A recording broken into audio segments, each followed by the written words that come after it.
Salam sejahtera, antara berita utama harian Metro pada 16 Mei 2025.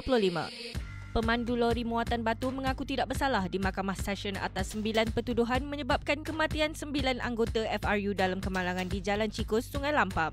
6 inisiatif yang diumumkan Menteri Pendidikan Fadlina Siddiq pada sambutan Hari Guru Peringkat Kebangsaan.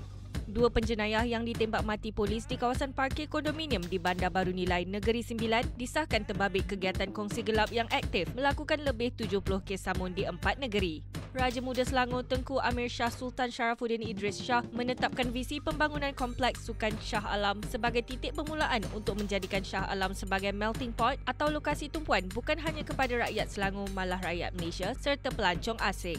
Tiada yang lebih membanggakan bagi tokoh guru kebangsaan 2025 selain melihat bekas anak muridnya berjaya dalam akademik, seterusnya menjadi orang penting dalam bidang mereka. Ribuan peserta berhimpun secara aman di hadapan Menara Tabung Haji bagi menyatakan solidariti terhadap rakyat Palestin sempena peringatan 77 tahun Nakba.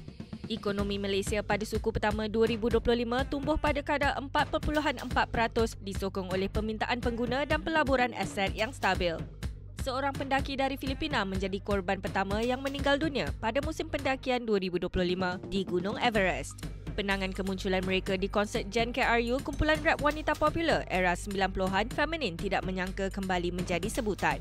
Beregu utama lelaki negara Aaron Chia dan Soh Woo Yik mara ke separuh akhir terbuka Thailand 2025 selepas menewaskan rakan sepasukan Arif Junaidi dan Yap Roy King dalam aksi suku akhir. Sekian ringkasan berita setakat ini, layari www.hmetro.com.my untuk berita terkini.